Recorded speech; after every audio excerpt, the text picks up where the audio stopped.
Good afternoon, good evening, and good morning, and welcome to BYK's webinar. Thank you for joining us, wherever you're joining us from. So let me first give a brief introduction to BYK and the Altana Group. The Altana Group consists of 4 companies, and BYK makes up the lion's share, the workhorse of that group, with approximately 50% of $2 billion in revenue.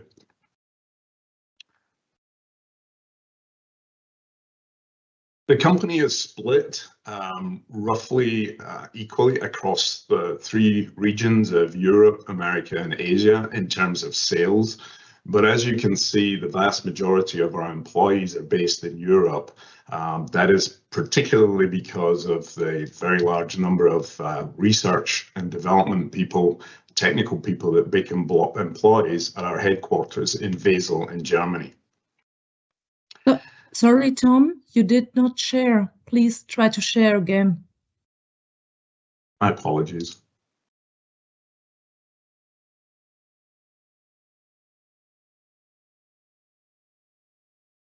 Okay, hopefully everybody is now seeing my shared screen. Yes.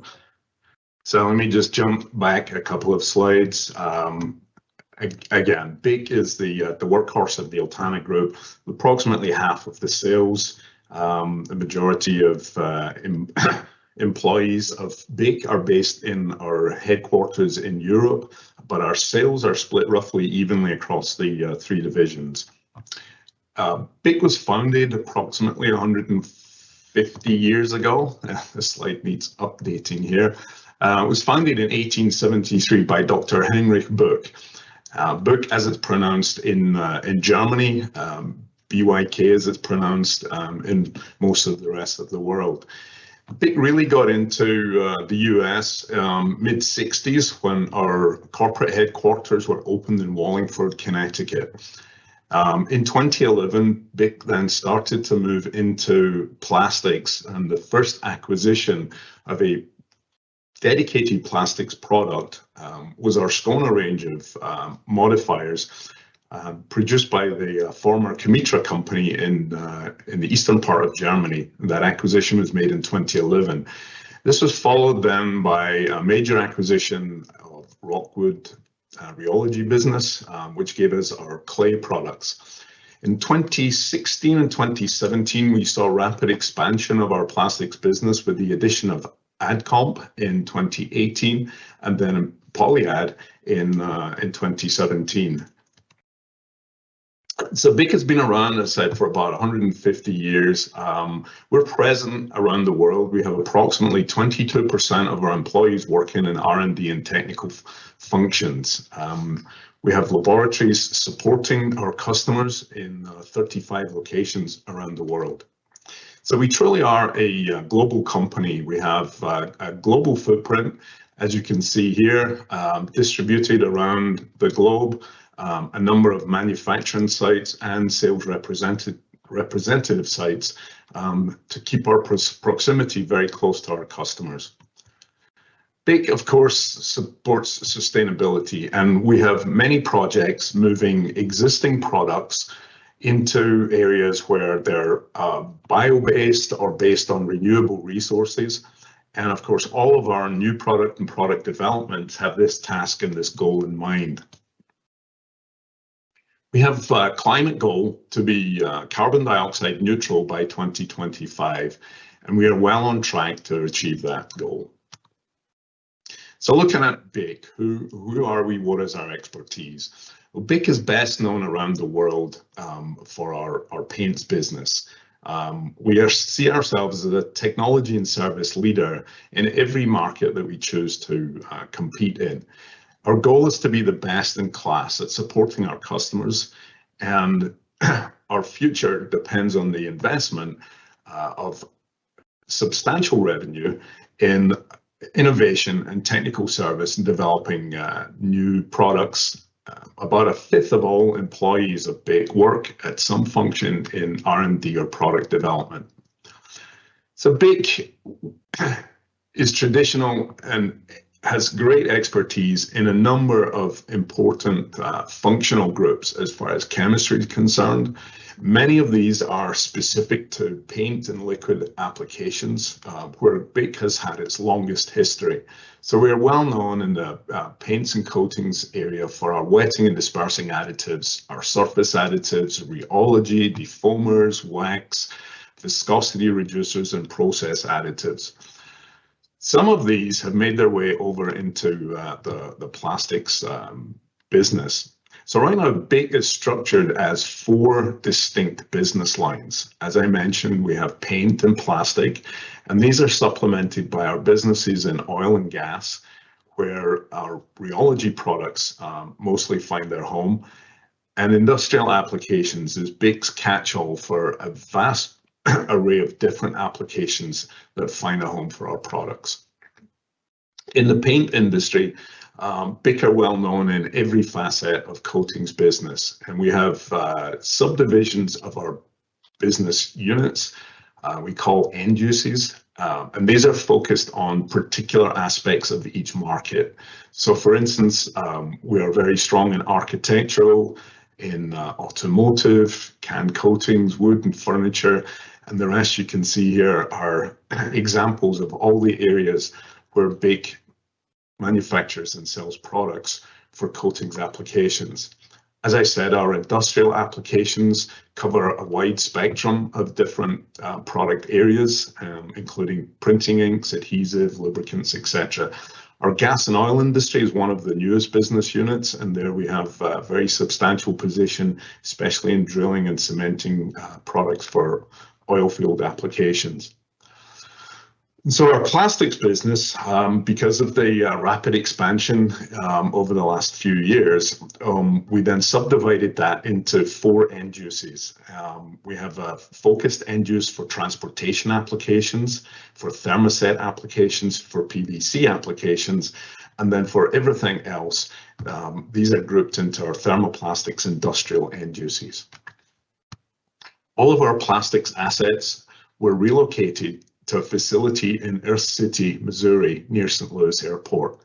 There, we have laboratories to support all our plastics applications. All of our technical staff are located there, as well as our manufacturing unit for the compact type products, our manufacturing unit for the extrusion concentrate type products, and all of the support staff for our localized research and development capabilities are also located at that facility, which was opened in September 2018. And there we have our global tech support for our transportation unit, focused specifically on products for transportation applications. So our key solutions for performance thermoplastics encompass additives for include performance additives for various applications. We can supply those additives as powder, as concentrates, or as performance compacts. These additive compacts and blends are supplied from our Earth City facility. So just taking a very quick overview of the different additive types. Our process additives specifically include wetting and dispersion additives for pigments and fillers. We have a very large range of coupling and compatibilization additives based on many different resins and now functionalized with many different type of functional groups. And we'll hear more about all of these in the forthcoming presentations. Our clay-based additives are a constantly developing area for BYK as we look at areas for barrier, flame retardant especially, and also for the reinforcing effect that these organo-modified clays provide us.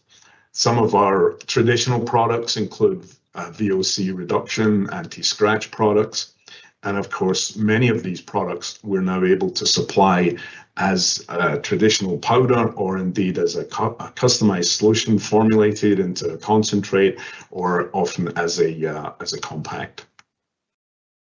So we focus very hard working with our customers. We provide extensive customer support. We have additive guides. We have dedicated BYK.com, where our customers can find a great deal of detailed information on our products, on our technical literature. They have access through BYK.com and our sales team to information and samples. Here you can see an example of drilling down into the product part of BYK.com. Drilling further, we provide technical information. Here's an example of one of our grafted materials, the Skona 1002 GBLL.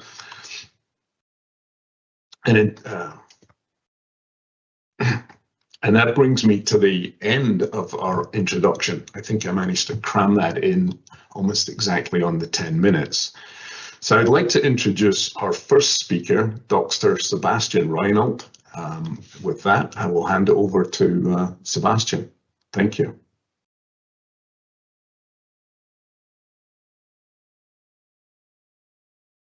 Thank you, Tom, for the kind introduction. Now you all should see my screen. My name is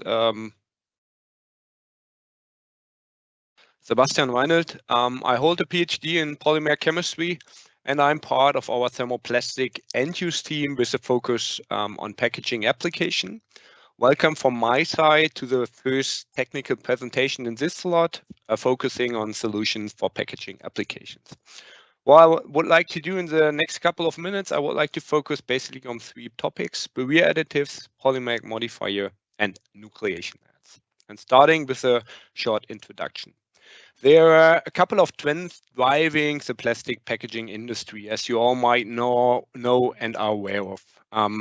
Downgauging or lightweighting of packaging materials to reduce or save sources, simplification, color, monomaterials, the emerging of preferred materials like PET, PE, PP, even the ban and prevention of certain materials being used in barrier packaging, like chlorine-based barrier coatings. In general, recycling legislation and commitment to fulfill certain recycling targets, as well as the recyclability of multi-layer materials, is something which is driving this industry. Also increased usage of bioplastics, more bio-based solutions. The list could be even longer.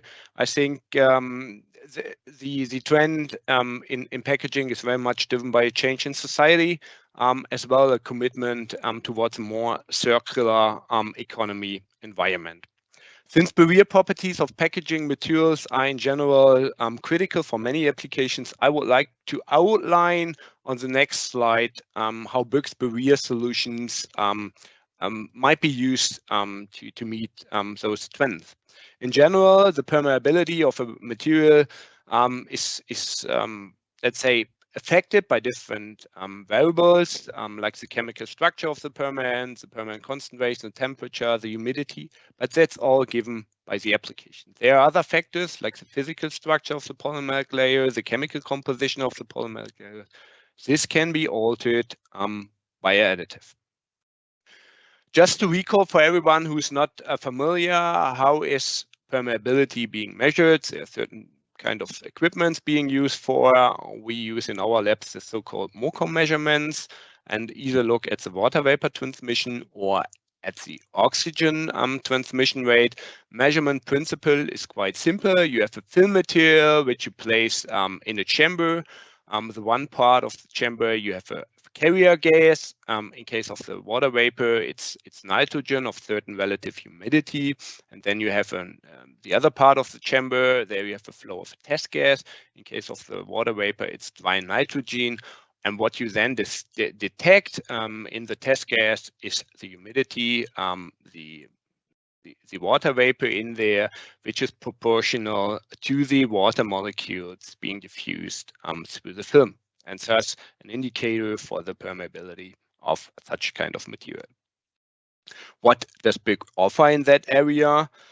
We offer modified natural montmorillonite clays. This is basically a natural mineral based on bentonite. It's a stack of platelets in its natural form. It's a plately as shown here, a plately anisotropic material with a thickness in the range of 1 nanometer of a single platelet and a diameter exceeding 200 nanometer.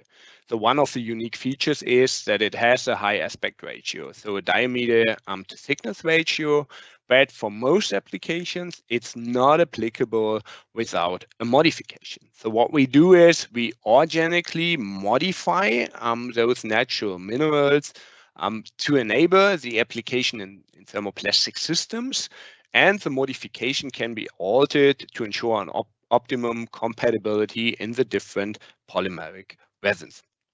What you can see here, so you start from a stack of platelets of a natural clay, we modify it with an organic surface treatment, but what is really needed to achieve superior barrier property, you need a good delamination into single platelets of the organoclays. In that regard, we are talking about exfoliation, and therefore, besides the optimized surface treatment, a proper compounding design is necessary. How does those natural and modified organoclays improve now the barrier properties? What is the mode of action? And that's illustrated on that slide. If you have an unfilled film, as shown here, and you have a permeant like water, oxygen, carbon dioxide, it easily diffuses through the film. If you add a low aspect ratio filler at a certain concentration, by volume or mass, the diffusion pathway of the permeant is impacted, but the impact is rather limited. If you add a high aspect ratio filler, the diffusion pathway is strongly restrained, and consequently, the permeant has a much longer path to diffuse through the film, meaning a lower diffusion coefficient. And as the diffusion coefficient is proportional to the permeation rate, you have a much lower permeation rate. So as a summary, such an high aspect ratio additive hinders the movement of penetrant molecules and thus creates a so-called tortuous path, which reduces the diffusion coefficient and thus the permeation rate. What is the performance now? And here on this slide, you see some data from polyamide 6 and 6,6 composite at a concentration, at a clay concentration of 3 and 5%. What you can see here is that the clay is not only affecting the barrier properties at very low concentrations, although you see an increase in the elastic modulus of up to 30%, an increase in yield stress by 10%, and a significant increase in the heat deflection temperature. But there's also, and that's one of the drawbacks, a certain threshold value where you experience a significant drop in the elongation at break. For polyamide 6, it's something in the range between 3 and 5%. And that always needs to be kept in mind when looking at the barrier properties. That's the other side of the coin. What are now the barrier properties in such an polyamide composite?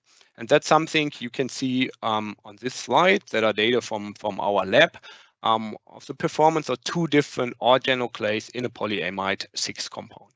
One is called BYK CT4255, which has an optimized surface treatment for polyamide, and Cloysite 20A with a more unpolar surface treatment.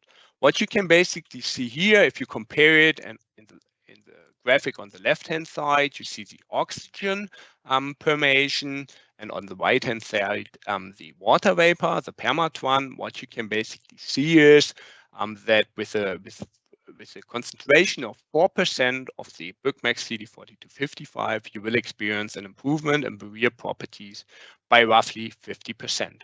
And the other aspect you can see, a good compatibility is necessary. So with a non-optimized surface treatment, like with Cloysite 20A, the performance is much worse. So again, to summarize this, a good compatibility of the clay in the thermoplastic matrix is necessary to ensure exfoliation and a maximum performance. And for polyamide 6, a 4% clay concentration, an improvement of barrier properties in the range of 50% is something which can be expected or reached. How does it look like in other polymer system, like in polyolefins? For sure, in polyolefins in general, it's a little bit more challenging to disperse and exfoliate the clay. Here you see an example from Cloister 20A in linear low density polyethylene. In bright blue, the contour, in dark blue, the sample with 4% clay in the LLDPE grade. And what you can basically see is tested at different relative humidities and at a 4% clay concentration, you experience an improvement in the barrier properties by roughly 30%. And for the water vapor, it's a little bit less, something in the range 20% at the different relative humidities of the carrier gas. To summarize the organoclays, keep in mind you have one additive and multiple effects in thermoplastic systems. So in general, organoclays can be employed as a passive barrier additive in non-food and food applications. As explained, due to the mode of action, the barrier effect is not limited to oxygen and water vapor. It's also relevant for other permeants like carbon dioxide, etc. Organoclays in general can be incorporated during polymerization, via melt compounding, or in a solution process. The results I've shown have been based on melt compounding trials. But important to note, a good distribution, preferably exfoliation, is necessary to ensure and achieve a maximum performance. And organoclays have in general a broad performance package which needs to be taken into account. So you will not get the one, so the barrier properties, without the other, like mechanical reinforcement or change in viscosity. But in general, at a 4% clay concentration, you can achieve an improvement in the oxygen barrier or the water barrier by up to 50% compared to the permeability of the virgin polymer you are looking at. With that said, I would like to go over to the next session, polymeric modifier, and the next couple of minutes I would like to talk to some applications of our polymeric modifier. So when we are talking about polymeric modifier, we are talking about our Skona range, for which we have multiple production processes in place. By this, we can reach very high grafting levels for maximum performance. That's one aspect. And the other aspect, by doing so, we can utilize a large toolbox of different base polymers and monomers for the technical challenges of our customers. And at the same time, this allows us to have a reliable and a very constant product quality also for critical monomers like acrylic acid. So here we are talking about modified polyolefins, modified block copolymers, modified polyesters. What are typical applications in packaging? You will hear later on by Jörg Karlinski something about the anti-warpage effect of such polymeric modifier.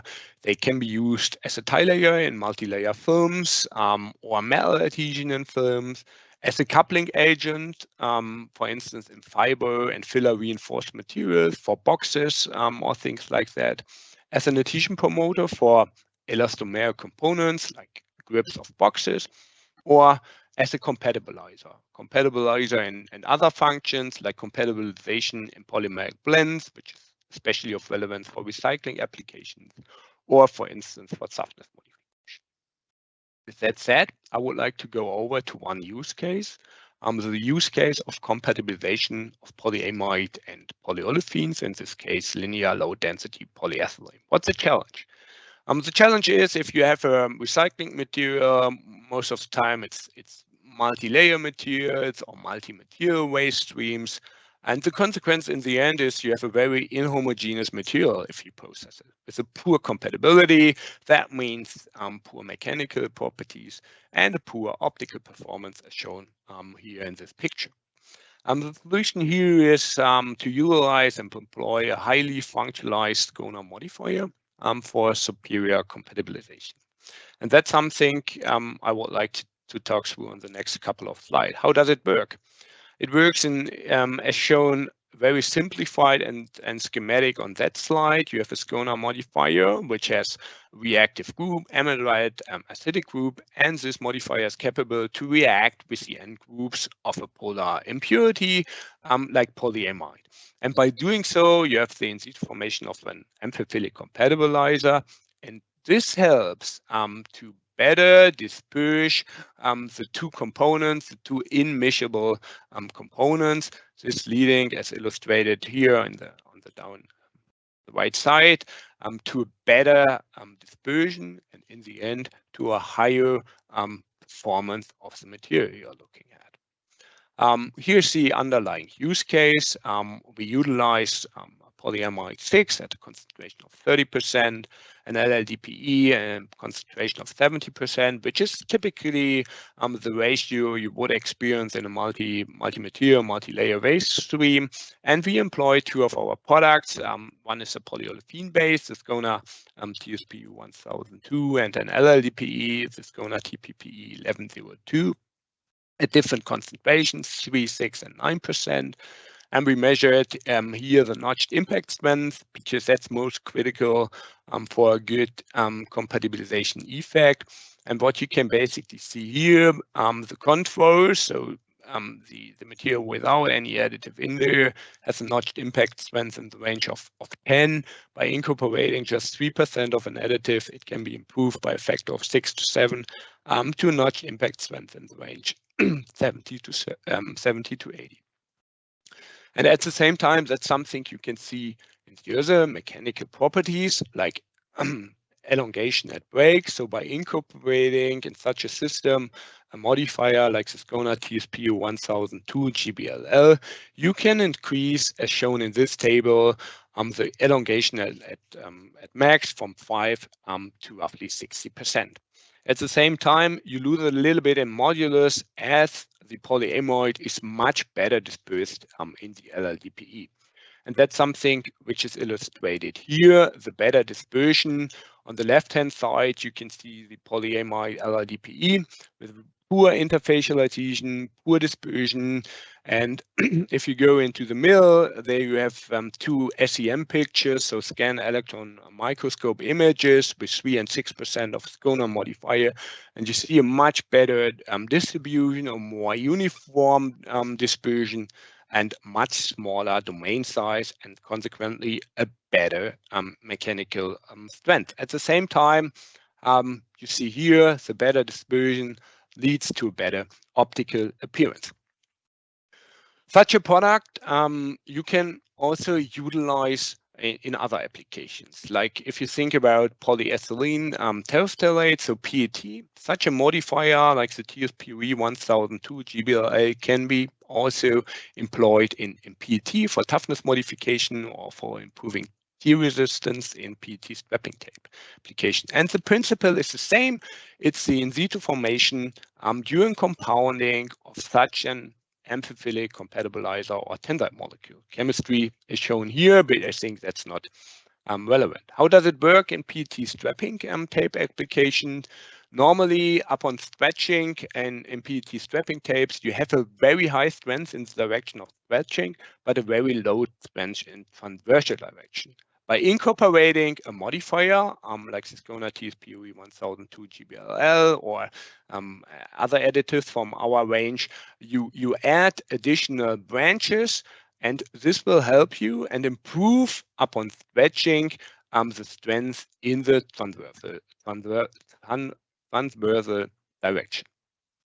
But one prerequisite is that you have a good distribution of the modifier in the PET to achieve good results. And by doing so and increasing the concentration and going up to 10 to 15%, you can also achieve, as shown in this table here, a high impact modified and toughness modified PET grade with sharply notched impact strength of up to 60 kg per square meter.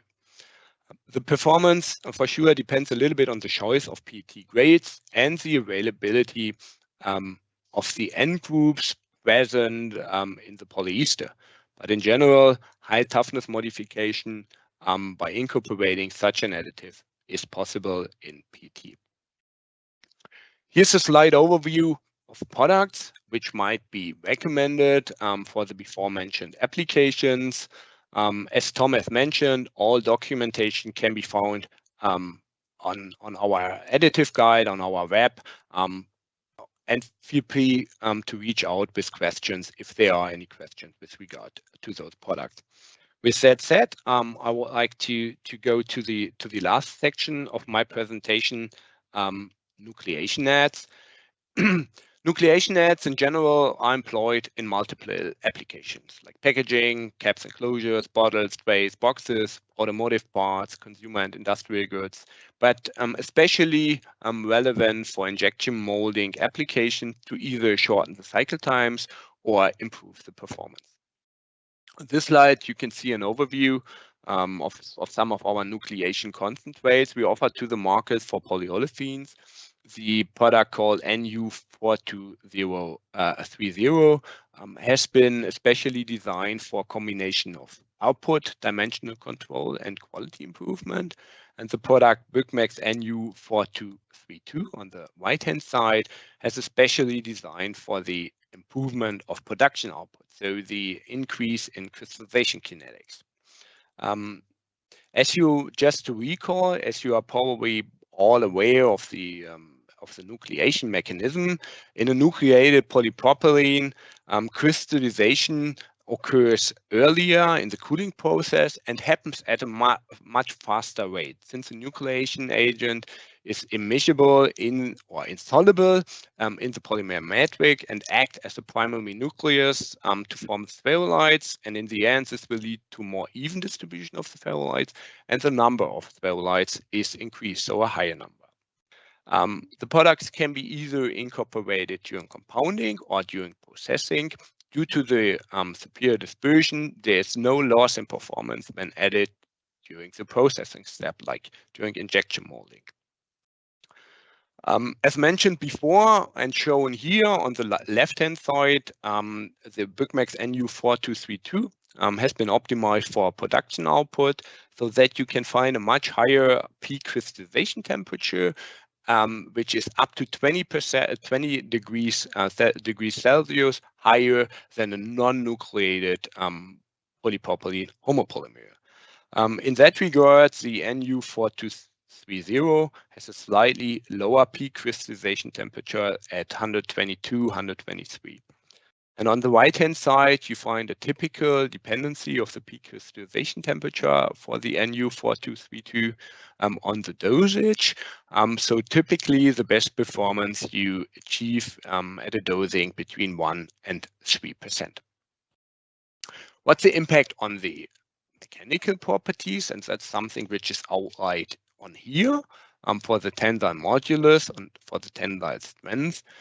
And as mentioned, the BYK NU4230 has been optimized for the mechanical reinforcement, and that's something you also can take from this slide. So improvement shown on the left-hand side for the tensile modulus up to 20% by incorporating 3% of such an additive, and for the tensile strength up to 10%, which is much better compared to conventional nucleating systems dosed at a similar dosage. To summarize this, what are benefits of nucleation aids? They help for more isotopic process shrinkage to meet dimensional or the tight dimensional tolerances and prevent warpage. But this does not work in every polymeric system. In HDPE, it's sometimes a challenge, but there we have other solutions available. This also means that you sometimes have a lower color pigment variation due to the fact that the nucleation aid can override the nucleation effect caused by organic pigments, for instance. And as shown in the data, the increased crystallinity can improve mechanical properties like stiffness or the impact strength, HDT. And that's one of the main advantages, the increased crystallization rate increases the rate of cooling and shortens in the end the cycle time. So the parts can be moved from the mold sooner, or extruded profiles can be run at a higher rate. With that said, I'm at the end of my presentation. Please feel free to reach out if you have any questions, either to me or to your sales representative. And now I'm happy to take your questions. Sebastian, thank you very much for that concise presentation there. Covered a lot of ground in a very short period of time. To try and keep our webinar roughly on time here, I think we got to be relatively limited with the questions. There's a few related, so if we just focus on 2 questions, maybe you can answer 2 with one shot here. Yes, for sure. You mentioned work in polyethylene, LDPE, LLDPE in particular, I think. Do we have clays that work in other film materials, for example, polypropylene, biopolymers? Yes, for sure. The product mentioned, Cloyside 20A, for instance, also work in polypropylene. For other polymer systems, one need to check it. But if you have a specific request on that front, if you are looking at a specific material system, just feel free to reach out to us, and then we can discuss if it's meaningful to go this route or not. But also what you've mentioned, bioplastic, yes, that's also an option where the additives work. You kind of answered the second question there with your we're working in other areas as well. We have a specific question from Michael about barrier for recycled PET, particularly cast film. I know that's an area that we have been taking a look at in some detail. We've done some work on it. It is challenging. Michael, I can only suggest if you follow up your question with your email address, Sebastian or I will get back in touch with you about that resin and that application in particular. Yeah, definitely. So with that said, thank you again, Sebastian. We now move on to our next speaker, Mr. Jörg Garlinski, who is the head of our global end use for thermoplastics industrial applications. Jörg is going to present today on our wetting and dispersing additives. Jörg, over to you. So I'm going to unmute myself. So good afternoon also and good morning also from my end. I'm going to give a presentation which is split in 2 different topics. One is wetting dispersing additives and our offerings we have for that. And the second part is on our offerings for anti-warpage solutions for color concentrates, color master batches. So moving on to the first part of my presentation, wetting and dispersing additives for thermoplastic applications. I have 3 topics in here, some basics about how can we disperse and what are the problems of dispersing pigments in thermoplastic systems. Then some examples, how our solutions, our additive perform in that, and a short summary on this part, and then I move on to our anti-warpage offerings. So some basics. When we try to disperse pigments in a thermoplastic system, we should be aware that we try to disperse different type of pigments, so inorganic pigments like titanium dioxide, iron oxide, but also organic pigments like phthalocyanine, quinacridones, or azo pigments into that. And you can already see this on this scale here, that they have quite different size of the primary particles. Or bring that more into some numbers. If you have an iron oxide, for example, the primary particle has a size of about 250 microns and a surface area of 12 square meters per gram. But if you go up to a phthalocyanine, you're already at a primary particle size of 0.7 micrometers, or at a size of 64 square meters per gram. The same is with carbon blacks, they can go up to about 500 square meters per gram. So that gives you already an idea how much area do you need to wet out by your polymer of the carrier system in your color concentrate.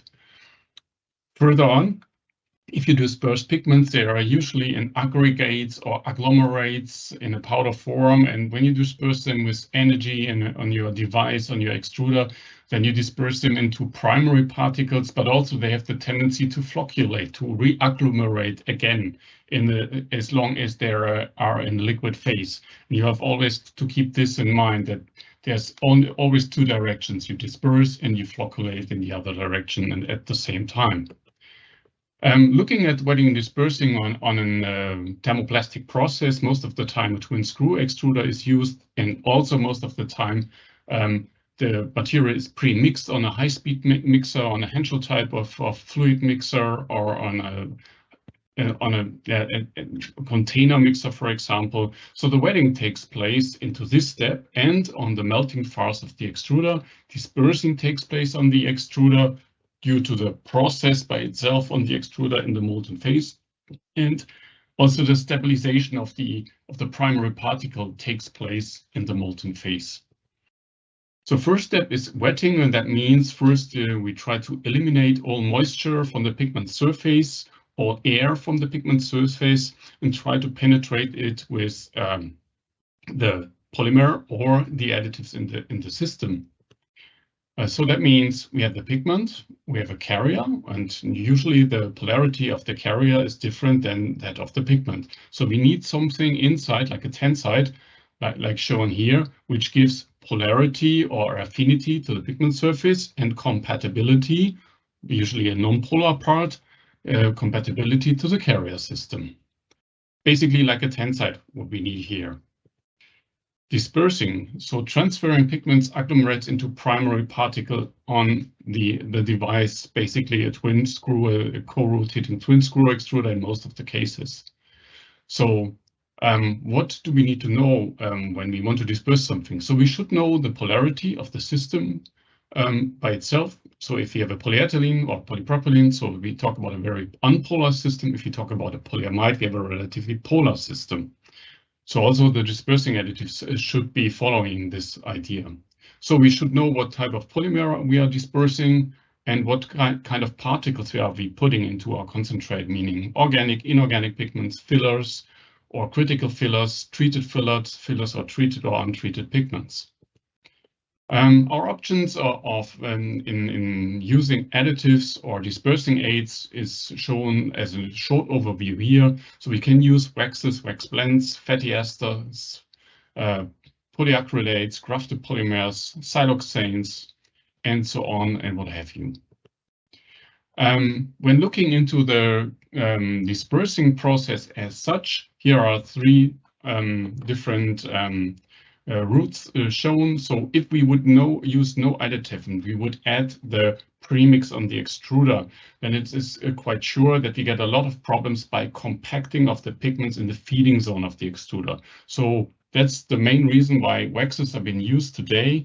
If we put a premix containing a wax well dispersed in such kind of a formulation and dump it on the extruder, dose it into the equipment, then of course the wax melts as the polymer melts, and as the wax has a lower viscosity than the polymer by itself, it provides a faster wetting. It works a bit like a lubricant, and by that it helps to reduce the agglomerates.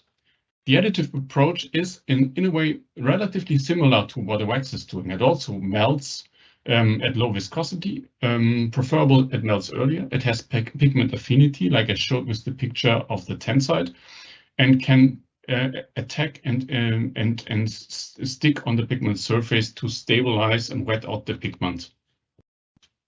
Some examples.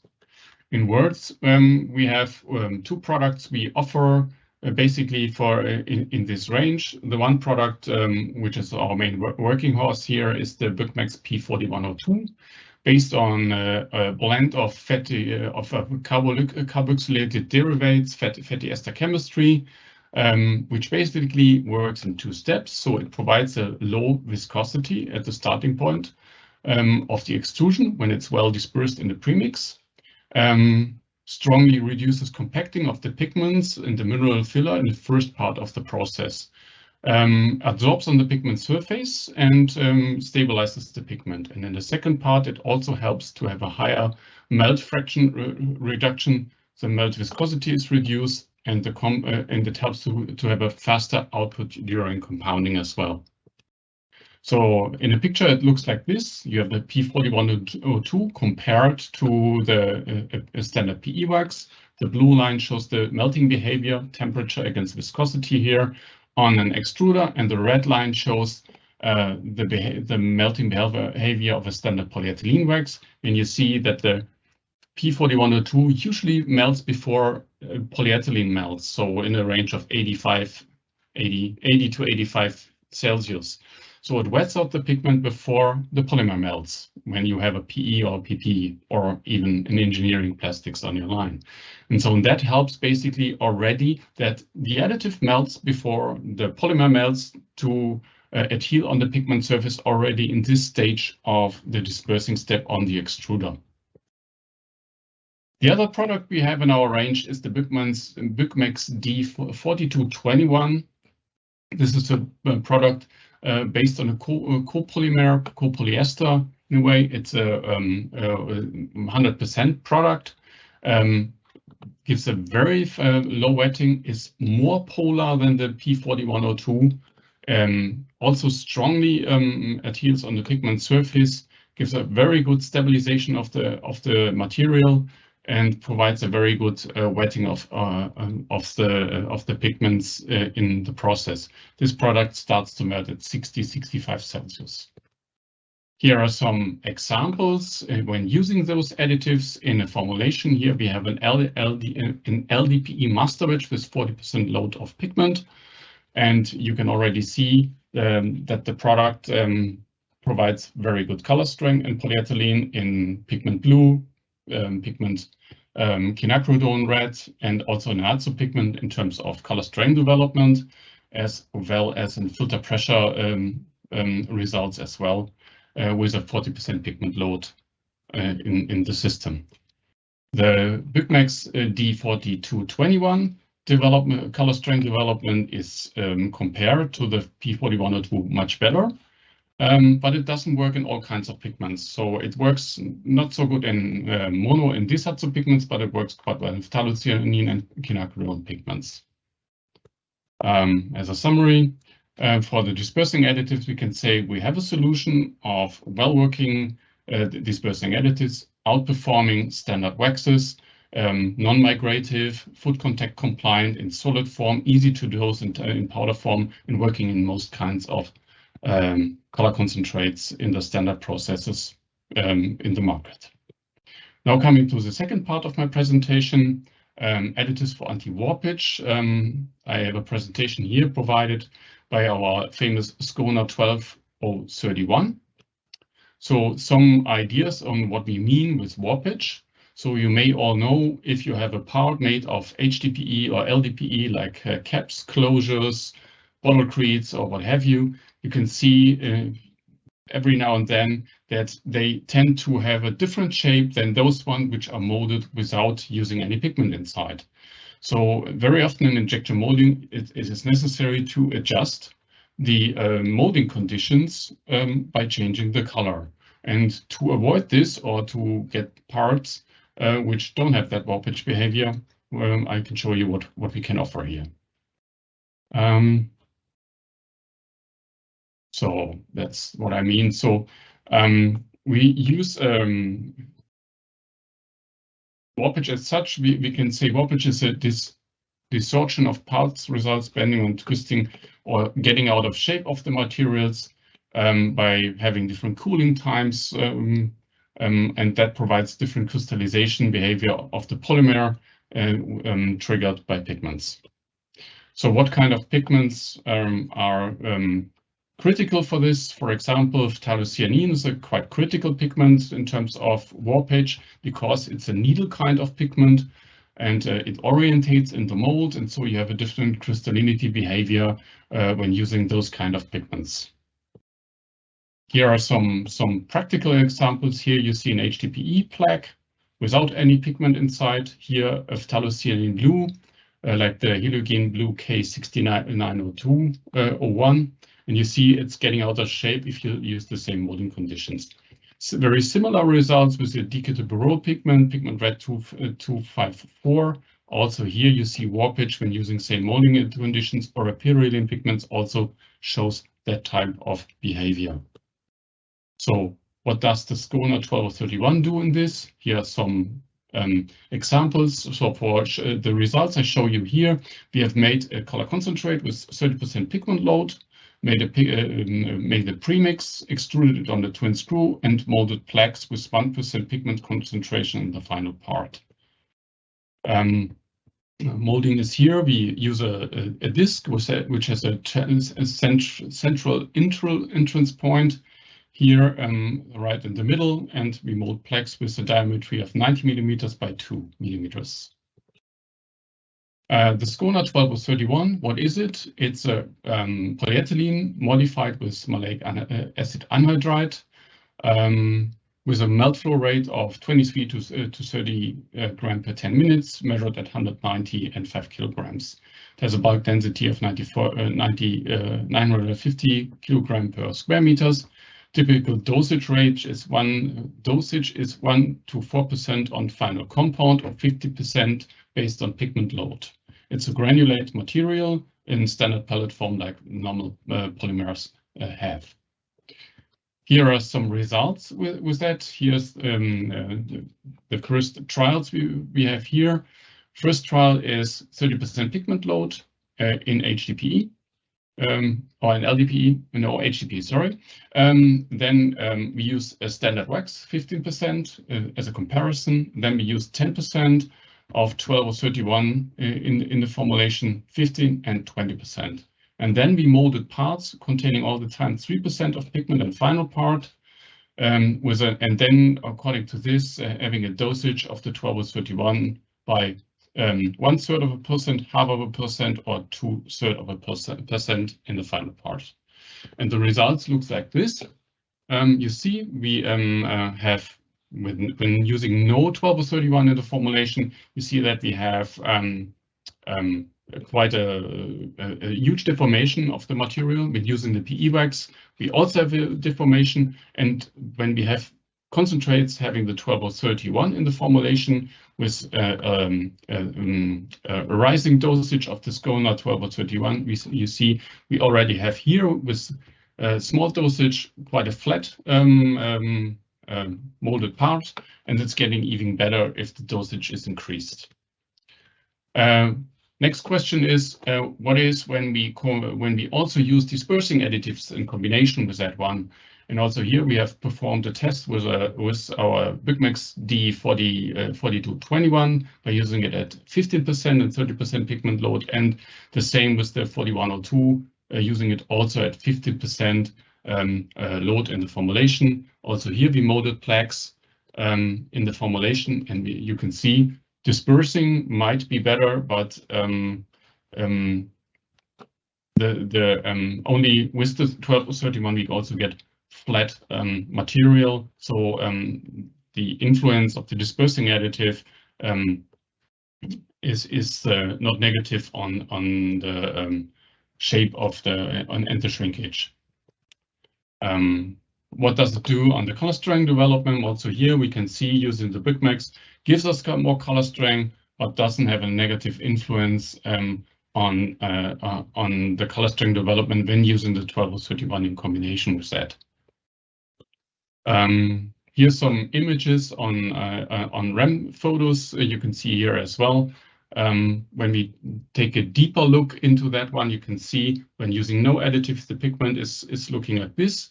The pigment particle, when using the 1231, you see that it's better embedded in the formulation, which might give us a hint if that is working here and helping to avoid the shrinkage. Comparison to other solutions. Post addition is one question. Can I use the 1231 when I have a color concentrate which does give me shrinkage? And you can see here we have done the post addition of the additive in the picture number 10 here. And you see it doesn't work in post addition. It has to be added in the stage of making the master batch during the production of the master batch, and cannot be used as in post addition. as a short summary. So I think or hope I could show you a short overview on what had we on for anti-warpage as well. What kind of offerings can we give here? If you have further questions, please put it into the chat or send us directly an email. And I think that's the end of my presentation, and I'm still on time. So thank you. Are there any questions in the chat so far? Jörg, thank you very much for that very interesting presentation. Again, covering a lot of ground in a very short period of time. Thank you. There are several questions. I'm going to be specific again to try and keep our webinar on time schedule. Yep. You mentioned in the summary there, HDPE. Do we have actual examples of this being used in HDPE? For instance, I know that bottle crates have traditionally been a challenging area for pigments and warpage, and also things like polypropylene, stadium seating, chairs, etc. Have we seen application successes there? We have application successes in monoconcentrates, basically, which are then further diluted at customers. In polypropylene, that problem is not so dramatic. So we are specifically focusing on polyethylene with this kind of solutions. For polypropylene, it's not so dramatic with the shrinkage, to be honest. Okay, and you mentioned there that the current use is predominantly with single pigment dispersions, monoconcentrates, Yeah. Whatever they're referred to. Is the SCONA 12031 also effective in formulated colors? When it has a relatively high concentration of pigments which causing shrinkage, it can also be used in formulations which contain more than one pigment. But the dominant pigment should be causing the shrinkage, and then also the 12031 can be used in that kind of formulated concentrates as well. Yeah, I guess that makes perfect sense. Yeah. Yeah, Okay. if there's a high concentration of the warp causing pigment, then this could be a good solution to look at. Okay. Excellent, thank you. Thank you.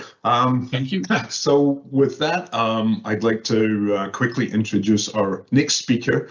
Here we rock the trend of our presentations being predominantly from our commercial and management team. Our next speaker is Mr. Jonathan McLaughlin. Jonathan is actually a scientist based at our city facility in Missouri, and Jonathan is going to introduce some new approaches to scratch resistance and bake additives for polypropylene and polypropylene compounds. Thank you, Jonathan.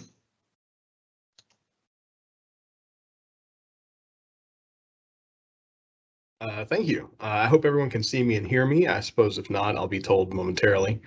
Thanks for the introduction, Tom. Yeah, my name is Jonathan McLaughlin. I work in the Thermoplastic Technical Service Lab in Earth City, which is right outside of St. Louis.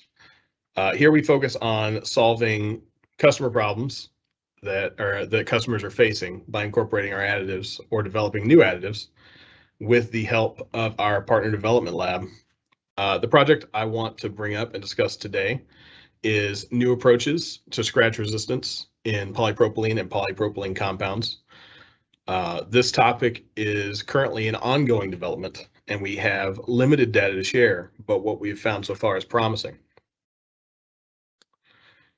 So to start out, unpainted polypropylene offers cost, weight, and environmental benefits in comparison to alternatives, but suffers reduced scratch and mar performance when compared to engineering resins or painted substrates. Current additives to improve scratch resistance have short lifespans, and they cause visual defects due to blooming, which is no good. Scratch performance especially suffers when talc is used as a reinforcement for polypropylene because of increased scratch whitening. BYK has previously shown that scratch performance in polypropylene can be improved when using a clay additive, BYK CT4270, in place of talc. We are currently developing permanent technologies for use in both unfilled and mineral-filled polypropylene as well. And these two technologies can be used in tandem to improve stiffness, scratch resistance, and to decrease product density or weight. So let's talk about BYK CT4270. There are a couple of cartoons and SEM images on the screen that show off CT4270. BYK CT4270 is an organophilic phyllosilicate, which I dare you to say 5 times as quickly as you can. It contains a blend of 2 types of clays with an organic coating. The 2 clays include a rod-shaped clay for increased structural properties and stiffness, and a plate-shaped clay for mixing properties. The organic coating aids in increasing the miscibility, especially with polypropylene, and this allows us to achieve potential exfoliation of our clay 4270 in polypropylene. And you can see in the cartoon, especially in the tan-colored mixture of these 2 clays. So yeah, I already mentioned that polypropylene is often used to solve weight and cost issues, but this does lead to a known defect of poor scratch resistance and increased scratch visibility. And this is especially exacerbated when talc is added.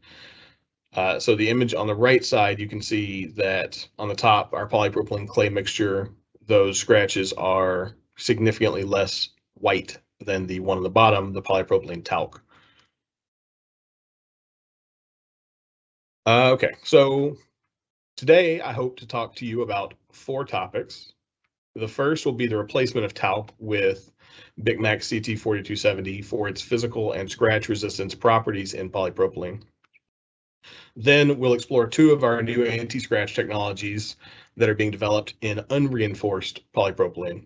We'll move on to discussing the same 2 additives and their effects in polypropylene that is mineral reinforced with talc.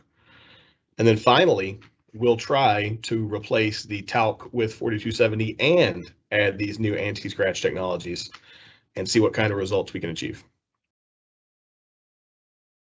Before I move on and talk about our developmental matrices, I'd like to talk about how these materials were tested. All specimens were scratched and analyzed in-house on our Tabor Model 710 multi-finger scratch and mar tester using forces of 5, 7, 10, and 15 newtons. These scratches were then subjected to visual inspections to determine what level of force gives a visible scratch, and were then measured with an optical microscope where we determined scratch width. These samples have been sent off for grain plaque molding and hatch testing to determine whitening caused by scratching. So yeah, first let's get into replacement of talc with our BYK CT4270. So BYK 4270 has several advantages when used in transportation applications, such as those of TPO bumper fascia or polypropylene interior formulations for transportation applications, without increasing part cost. Most relevant for this topic, they offer density and mass reduction, similar physical properties to talc-filled alternative materials, and highly improved scratch resistance. So in previous testing, where a grain plaque was scratched with a 175-gram tungsten needle, you can see on the left-hand side that the 18% talc-filled compounds scratch lines are very white. They're very visible. They're clearly present. It's evident when you look at microscopy images that this line is caused by chunks of talc that are revealed when the scratch occurs. On the right-hand side, focusing on the microscopy first, you can see that we have a much more dispersed mixture of clay, which if you look at the top, leads us to a less obvious scratch mark. It might be worth mentioning here, I guess, that the talc is being added at 18% and the clay is only being added at 5%. But we do see similar physical properties at these loading levels. So moving on, results from OEM testing can corroborate our visual examination from the previous slide. 5% clay-filled polypropylene has a lower density, 0.92 versus the 1.03 of the talc-filled material, and a lower lightning value of 0.1 to 0.3 versus 0.8 to 1.1 at room temperature. Here is another example. 6 micron and 1 micron talc have similar lightning values throughout, but at 15 newtons especially, they have a lightning value of 4.1 in comparison to Big Mac CT4255's 0.5% or 0.5. So next, I'd like to introduce and discuss the anti-scratch technologies that we are currently developing and working on. So AS Technology 1 and AS Technology 2 are concentrates, which are 17 and 18% active, respectively, when compared to the industry benchmark being 50% additive, or 50% active, sorry. Here's our developmental matrix designed to compare these technologies for unreinforced polypropylene. For reference, for every developmental matrix that I show in this presentation, the active ingredient is shown at the bottom of the matrix. So you can see the industry benchmark is 50%, the AS1 is 17%, and the AS Technology 2 is 18% active. So the AS Technology 1 and AS Technology 2 are dosed at 1, 2, and 3% for comparison with a 1 and 1.5% dosage of industrial benchmark. And these are compared to our baseline, which is simply going to be our polypropylene and our colorant antioxidant package. And the colorant antioxidant package is held constant throughout everything we're doing here. It's always 3%. So here are some pictures of the actual scratches that we are looking at under a microscope. On the left, the control reinforced polypropylene had a scratch width of 476 microns.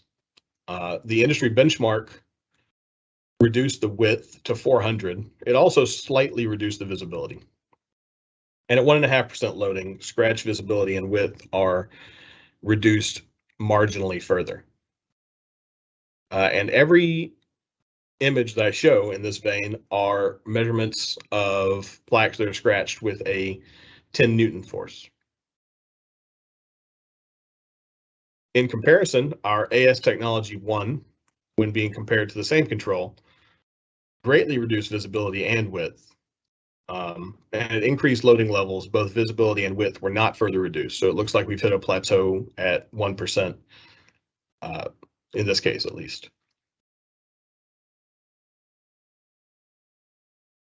So once again, comparing to the same control, AS Technology 2 at 1% reduced the scratch visibility and width, and at increased levels of AS2, both visibility and scratch width were reduced further, marginally. Here's a comparison of all three technologies that we studied here at 1% loading levels. So at 1% loading, the industry benchmark reduced width, but did not significantly reduce visibility. AS1 reduced both visibility and width quite well, and AS2 reduced width, but like the benchmark, it did not do as well, decreasing the visibility of the scratch. And summarize, this is all three technologies. They all reduce the scratch width similarly. AS1 and AS2, those technologies, performed much more efficiently because you got to remember the loading levels of those additives are significantly less than the benchmark. And to reiterate a point from the beginning of the presentation, the industry benchmark is a blooming additive. So this additive is not permanent. It will cause visual and potentially structural issues in the future of the product, but AS1 and AS2 are both permanent and non-blooming. So next we'll look at AS1 and AS2's performance in talc mineral reinforced polypropylene. Here's our developmental matrix for this portion of our testing. It's pretty much the same thing as the previous matrix, except talc is dosed at 18% throughout, but otherwise it's identical. And here we'll compare new technologies to untreated mineral filled control and the same industry benchmark with talc filling. So here are some more images of scratches, and you can see that the talc reinforced control has a significantly wider scratch. The control of the unreinforced polypropylene was around 475 microns. Just adding 18% talc makes that go up to 548 microns and significantly increases the visibility of the scratch. At 1% loading, the industry benchmark reduces the visibility and the scratch width. At 1.5%, the benchmark did not perform as well. AS1 technology reduced the scratch visibility and width at 1%, and further dramatically decreased visibility and width at higher loading levels as well. This is one of the few cases in the presentation that I'm giving right now where increased loading levels of these technologies dramatically decreases the scratch width and visibility. Similarly, AS2 technology reduced scratch width at 1% and did so even further at 2 and 3%.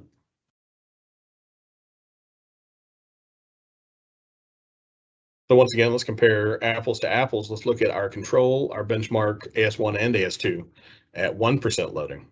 All three additives decrease scratch visibility. AS1 and 2 do so more effectively and further decrease the visibility when compared to the benchmark. And to summarize that even further, the industry benchmark provides 10 to 20% reduction in scratch width. AS1 provides 29 to 51% based on dosage. AS2 provides 28 to 35% reduction. And I'm going to keep reiterating this. AS1 and AS2 are doing their job more efficiently, and they're permanent and non-blooming. So we've seen that the addition of BYK CT4270 can increase scratch performance of polypropylene in both so we've seen that it can increase the scratch resistance of polypropylene, and we've seen that the AS1 and AS2 additives can increase the scratch performance in both unfilled and talc-filled mineral reinforced polypropylene. So what if we try using them together? So here's our developmental matrix for this stage of development. You'll see that the baseline and the benchmarks are exactly the same as the previous study. So we are comparing our combination of additives to the talc reinforced baseline and the talc reinforced industry benchmark. Other than that, it is very similar, except AS1 and AS2 now have a 5% loading of BYK CT4270. And this is a direct copy of the slide we saw earlier, just to reiterate. On the left-hand side, we see our talc-filled polypropylene with a scratch width of 550 microns. And the industry benchmarks here are loaded alongside 18% talc as well, and their measurements are listed below. So a reminder, at 1% loading, industry benchmark did pretty well, reducing scratch visibility and width. At 1.5, not so well. So here is the here is the AS Technology 1 loaded alongside 5% BYK CT4270. At 1% loading of AS1, the combination of AS1 technology and CT4270 reduced scratch visibility and width. At higher loading levels, the scratch width and visibility are marginally reduced even further. AS Technology 2 at 1% loading, the combination decreased scratch visibility and width. At 2 and 3%, we did not see increased width reduction. However, 3% did show a bit better visibility reduction. And as we've done for all the previous sections, let's compare them all at 1%. So just as a reminder, the ones on the left are, so the control and the benchmark at 1% are both in talc mineral filled polypropylene. On the right-hand side, the AS1 and AS2 at 1%, those are in BYK CT4270 filled polypropylene. But we can see here that the combination of AS1 and BYK 4270 reduce visibility and width more than the industry benchmark, and they do so much more efficiently. The industry benchmark, in this case, provides 13 to 23% reduction in scratch width. AS Technology 1 provides 31 to 33% reduction in scratch width, and AS2 provides 18 to 33% reduction in scratch width. Once again, depending on the dosage. And this is the last time I'll say it until the summary slide. This is all being done much more efficiently than the industry benchmark. And these materials, just like the last time, they're still permanent and they're still non-blooming. And with that, we've reached the summary. So just to summarize, BYK CT4270 can be used to improve density and scratch performance without any other anti-scratch additive, and they can do so at similar physical properties to talc-filled polypropylene. We're also developing some new anti-scratch technologies that perform as well as or better than current industrial benchmark when used in unreinforced or mineral reinforced polypropylene. BYK CT4270 can be used in tandem with these developmental additives, AS Technology 1 and AS Technology 2, to improve both scratch performance and to decrease density at the same time. These improved scratch resistance effects should be more durable and cause less surface imperfections. And once again, it's very important. I think this work is ongoing for sure. There's a lot more work planned in the pipeline. Samples are planned for heat aging to really show off the anti-blooming effects of our additives, or the lack of blooming effects of our new AS1 and AS2 additives. With color, visual, and scratch testing being performed on a per pull basis. Samples are also currently undergoing crosshatch testing on grain surfaces. With that, I'd like to thank you all very much for your attention, and I'd be happy to answer any questions that you may have.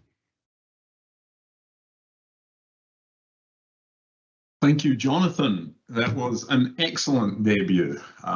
Really well done. A lot of information there again. There's clearly a lot of interest in this topic. We've got a few questions, some of which we just not going to be able to respond to today, particularly around mechanical properties.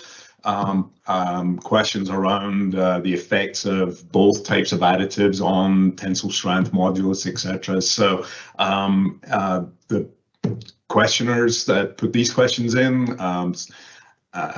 supply the emails, and we would be more than happy to follow up.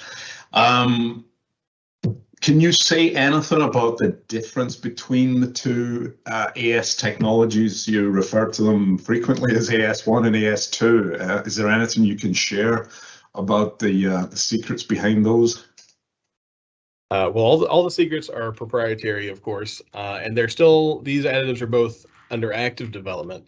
AS1 and AS2 both operate using the same chemistry, and they're basically just two sides of the same coin. Right now, they are being actively studied and developed alongside each other. It's possible in the future that those two additives will become 10 additives for different materials. It's also possible that we'll reduce it just down to one additive if we find that one just outperforms the other. Okay, and I suspect you just answered the one last question we have time for. You mentioned frequently that this is a work in progress, but are these materials available now? BYK CT 4270 is available now. Samples are available upon request. AS Technologies 1 and 2 are not, but we hope to have them in the very near future. And if your company has any interest in working alongside us to validate our results, reach out. We're always willing to interact. Excellent, excellent. Good answers. And once again, thank you so much for such an eloquent presentation. So we're bang on time again. We have one last speaker for today, Mr. Lewis Martin, who is our head of global end-use thermoplastics transportation, the other side of the coin, so to speak. Lewis is going to talk to us about our clay for thermoplastic reinforcement and barrier property. I suspect with a strong emphasis on applications in transportation. Lewis, all yours. Thank you. Thanks, Tom. I hope everybody can hear me. I'll jump in. So my background, since everybody's giving a little background, I'm, as Tom mentioned, the global end use manager for transportation focused on thermoplastics. Have a long storied history in automotive, but I'm a mechanical engineer, so very much looking at the applied side of things. I'm going to talk about our latest clay product introduction, which is the BYK CT 4275. Lots of numbers. The 4255 you've heard, that refers to a clay for polyamides for barrier properties specifically. The 4270 is a reinforcement clay for polypropylenes. The 4275 is a reinforcement clay for polyamides. And let me get my pointer going and we'll jump forward here. So we all know that polyamide is used in many industries because of physical properties, ease of processing, and relatively low density and cost. However, yes, sorry, you did not share. Well, that's no good. You are right. Thank you. I hope that's better. Perfect. Thank you. Okay, so yes, so as we know, there is always continuous pressure to improve all of these benefits further. What we found with the BYK CT 4275, that it is a reinforcing agent and it offers the following advantages. Number one, and this was a really our original target, was to improve the heat deflection temperature of neat polyamide 6 to enable it to be used in place of polyamide 6,6 in many applications. In addition to that, however, it does improve other physical properties with a low impact on density and mass, and it's more efficient in terms of density and or mass compared to other mineral fillers. So a little bit of background, everybody knows polyamide 6 and 6,6 are in wide use in automotive, underhood applications, and other applications. A lot of these we see here specific to internal combustion engines. Internal combustion engines will, of course, remain with us for a couple of decades anyways, but EVs are coming in. Physical properties, especially heat deflection temperature and heat resistance, are key to the long-term performance of all of these applications. And PA66 has been used to meet these requirements in many cases, and many times with fiberglass or mineral fillers. Polyamide 6 is less expensive and could be used in many cases if the physical properties could be improved. Likewise, as we migrate to from internal combustion to electric vehicles, there are a lot of applications that remain with us. Front-end structures, cooling systems, even working into battery modules and things, where PA6 and or PA66 can play a large role. So physical properties are very important, and improving those is always important. So what did we do? We created the BYK CT 4275, and you're going to note a very similar graph or graphic here and pictures to the ones that Jonathan just shared with you, and that's because it's the same clay. It's the same mixed mineral or mixed morphology clay It's a combination of rod-like and platy clay structures. The difference here is the 4275 has an organo coating that's compatible with polyamides and other engineering resins. We talk a lot here about polyamide 6, some about PA66. This coating actually would work in many of the other engineering resins, but we focused here on the polyamide 6. So we wanted to increase heat deflection temperature. So we start here with polyamide 6, polyamide 6.6 baseline, 2 load cases, 1.8 megapascal, 0.9 megapascal. We realized that 0.45 megapascal load is a common load case, but it takes so long to test that we decided to opt for the higher load cases here to get results and to display those. What we're aware of is 2 different methods to raise the HDT. Now, I will say that we've not used glass here. If you put glass, fiberglass into the system or carbon fiber, any of those types, they will dominate, absolutely. But we're looking at clay or other mineral fillers, and then maybe more reactive types of additives to compare to. What we found is that clay additives most effectively increase the HDT. And when we say most effectively, it's both a cost and density comparison. And I'll dig into that in a little bit. To reiterate, we offer 2 different clays for polyamides specifically. One is the 4255 and one is the 4275. So the great question there is, why not just use the 4255? As you'll see, it was really designed specifically to improve barrier properties, still provide some reinforcement. The 4275, because of its combination of rod and plate-like structures, actually provides better reinforcement properties. So, heat deflection temperature. First, we did a study to survey the different possibilities. So if we look at neat resin, we get performance of polyamide 6 neat resin, we get HDT performance as shown in these 2 bars. Now what we've put on here is a couple lines, one showing what we want to reach if we're trying to duplicate neat PA66 at 1.8 megapascal load, and here is the 0.9 megapascal load. So those are the goal lines. You can see, of course, that polyamide 6 doesn't reach those, hence the reason you'd use 6.6. If we were to look at the 4255 clay, so the full platy structure at about 2.5%, you come close. So honestly, probably 3%, 3.5% would get you there. If you look at the 4275, however, at only 2%, you're basically at the 1.8 megapascal load case, and you easily exceed the 0.9 megapascal load case.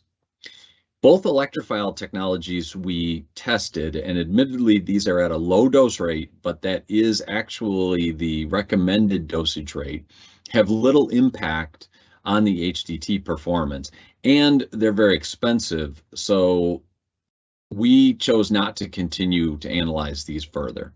What do we find? So let's summarize that. 2 to 3% of the 4275 enables PA6 to match the HDT of PA66. So let's take a look at that in a little more detail. And again, this is a more detailed analysis of the same thing, where you can see that as you increase the dosage rate of the BYK CT 4275, the polyamide 6 reaches the performance of polyamide 6.6 in HDT. And it takes about 2% to reach the 1.8 megapascal goal and about 3% in this study to reach the 0.9 megapascal goal. Significantly, density increases about 1% with each 3% of addition of the 4275. So that means you can take PA6, get it to match the HDT performance of 6.6, and only sacrifice 1% in density. So another question, a lot of people use 20% kaolin filled polyamide 6. What happens if we try to increase the HDT performance of that using the 4275? And the reality is that it doesn't do a bad job at the 1.8 megapascal load, But even at 6%, it doesn't match it. It does improve it, but it doesn't match it. For some reason, at the 0.9 megapascal load, it doesn't really move the needle much. So I'd say that, you know, as it says here, maybe 8 to 10% addition would enable you to reach the goal, but we probably wouldn't recommend it in this use case. What else did we find? Let's take a look at tensile strength and modulus versus dosage. Again, in NEAT PA polyamide 6. So as we increase the dose, here's no addition level, 2%, 4%, and 6%, and then we've extrapolated beyond that to give you an idea. You can see a nice increase in both tensile modulus and tensile strength. Again, tensile strength and modulus both increase about 3 to 4% for each 1% addition, so very efficient reinforcement. And with that 3 to 4% increase, you're only going to sacrifice 1% in density. So a 25% increase in tensile properties is possible with an increase of density of only about 2%. Let's take another load case. What about mixed reinforcement systems? This one gets a little bit convoluted, so I'm going to step slowly through it. If we look at the baseline case, so we're not talking about any 4275, we're talking about a system that might have 17% glass fiber and 21% kaolin, which would give you 38% total ash. So what did we try to do? First, in number 2 here, we tried to replace the kaolin with the 4275, and we've got, again, that kind of 1-to-4 ratio that we were talking about, similar to talc replacement in polypropylene. That 1-to-4 ratio there. The second thing we tried to do is then boost the properties back up by trimming the 4275 down and increasing the glass fiber, and then we did that a little bit more. Now I want to point out the effect on total ash here, which is of course going to drive your density. So we start with a 38% ash content, and by replacing the kaolin with the 4275, we drop down to under 21%. Now, in the case of glass fiber and kaolin, those are additive. So 17 plus 21 gets 38.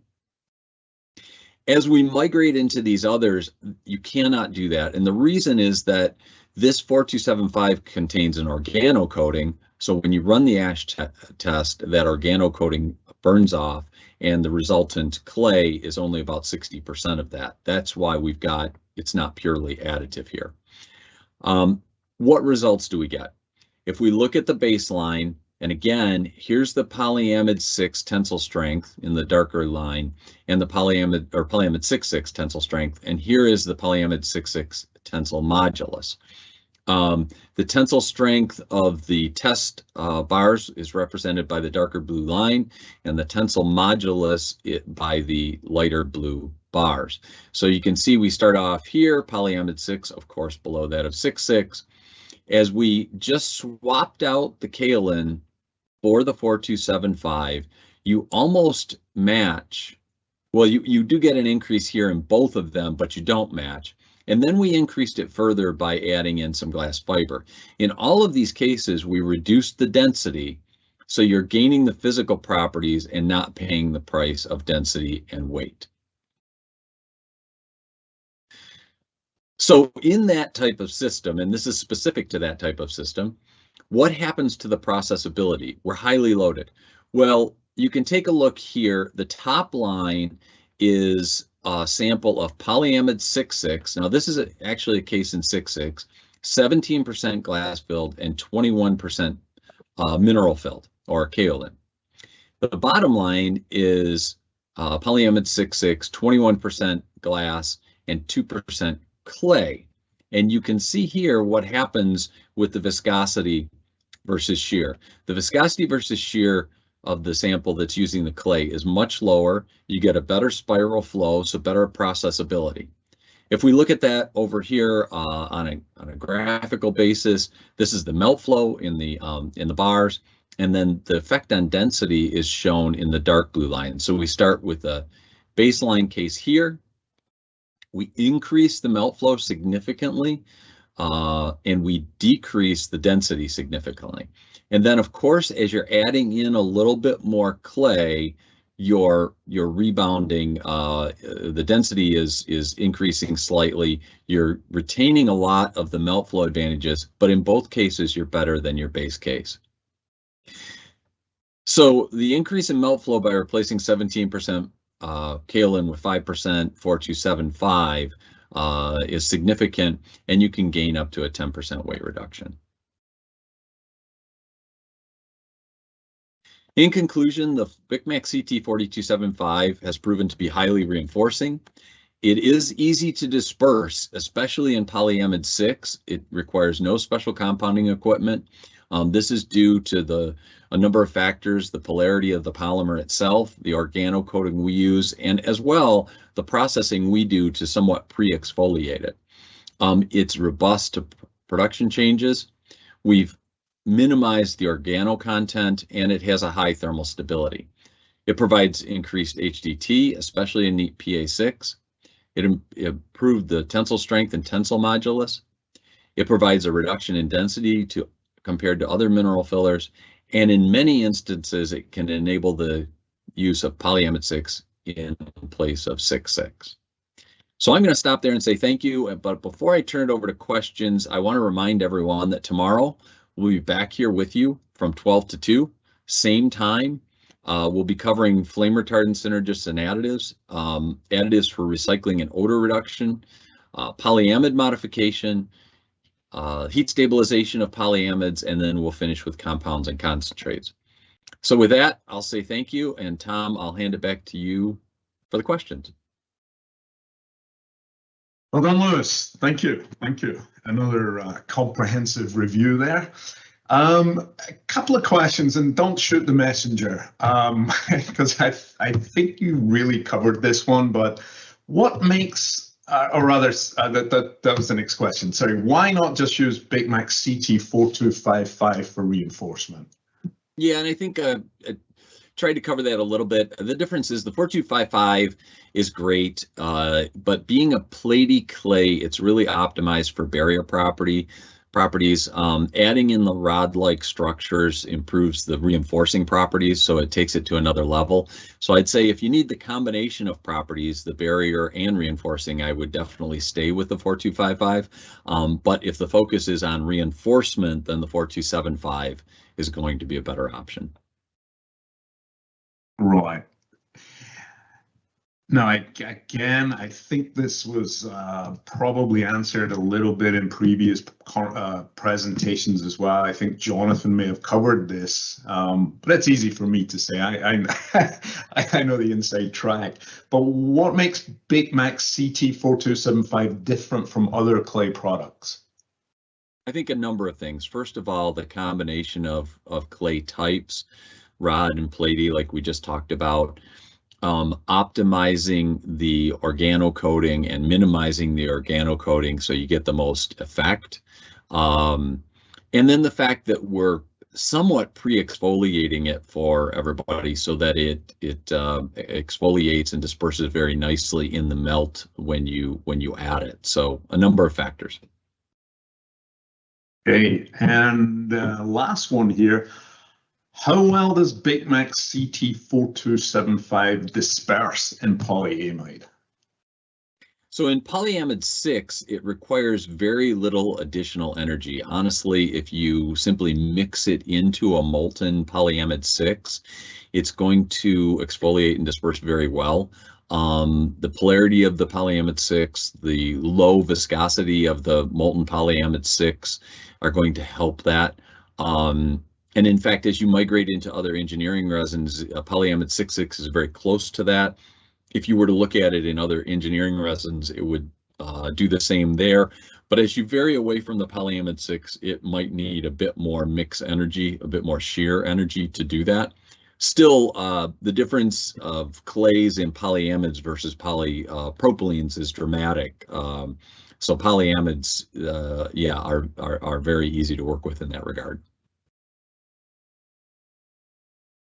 Okay, now a couple of questions that we often hear at conferences, but Price-wise, I guess if the questioners can put their email on the question, I'm sure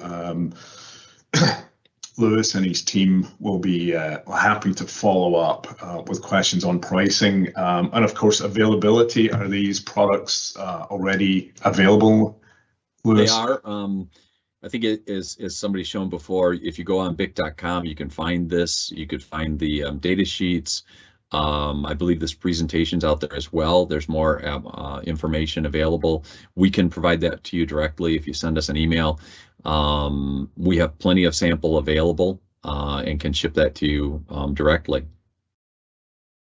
Thank you. And yes, lots of information on BYK.com. That was in the original introduction. Thanks for paying attention.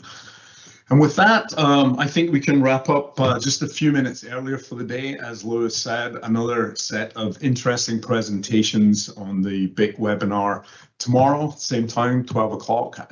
Thank you again for everybody who tuned in today. We look forward to following up with all your questions. To those that have supplied us with their email address. To everyone else, please take the opportunity to drop any of the presenters questions, follow up, anything you like, technical, pricing to our commercial team. And I look forward to seeing you all tomorrow. Thanks, Lewis. Thanks all. Thank you. Bye.